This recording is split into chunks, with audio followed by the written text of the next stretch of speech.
All right, you're not going to believe this. A U.S. governor just went completely viral for one of the wildest political speeches I think we've heard in a long time. And yeah, it was aimed squarely at the president. And when I say he went off, I mean he really went off. The guy held nothing back. We're talking personal jabs, direct political attacks, the whole 9 yards. So what on earth did he actually say that got everyone so riled up? Well, stick around because we're about to break it all down for you. Okay, first let's set the scene here. This whole thing went down at a major party meeting. And let me tell you, the gloves were off. So who are we talking about? The man at the mic was Minnesota Governor Tim Walz. And yeah, you've probably heard of him. He was the 2024 vice presidential candidate. So, he's a pretty big deal in the Democratic Party. So the setting was the DNC's summer meeting. He's talking to a room full of fellow Democrats, and they just had some tough election losses. You can imagine the mood in there was pretty tense. And Walz, he decided it was time to light a fire under everyone. And he did not ease into it. Not at all. He jumped right in by getting personal, like really personal. Yeah, yikes is right. He basically said if his ticket had won, the country would have a real adult in charge, not and I'm quoting here, Manchild crying about whatever is wrong with him. Oof. But then things got weird. The speech took this really specific turn. He went from that kind of general insult to the president's ankles.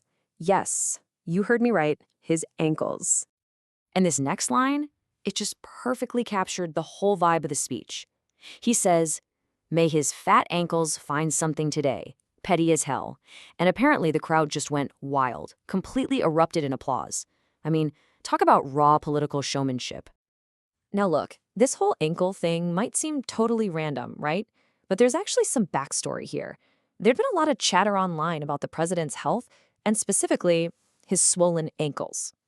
Actually, the White House had even put out an official diagnosis for it, chronic venous insufficiency. It's a condition that, you guessed it, causes swelling in the legs. So Walz literally took an official medical bulletin and weaponized it into a political attack line. But hey, this wasn't just about personal insults. Walz pivoted really quickly from the roast to what you could only call a full-blown political assault.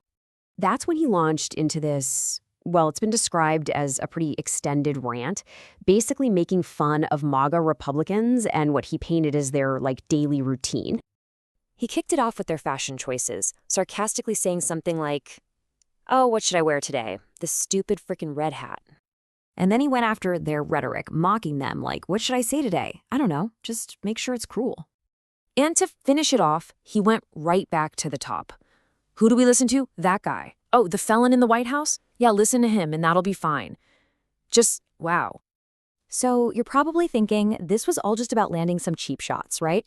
But according to Walz himself, this was all building up to a much bigger point. Yeah, all of it. The insults, the rant. It was all just a setup. It seems like Walz was using this whole roast as a tool, a way to grab his party's attention before he dropped his main message. He tackled the whole idea that the Democratic Party is super divided. And he had this great line. He quipped, "There's a division in my damn house and we're still married." It was his way of trying to downplay all the internal fighting. So here's the real takeaway he was going for. Walz was arguing that, hey, having disagreements inside the party, that's totally normal. It's even healthy. It doesn't mean you have some kind of fatal disunity.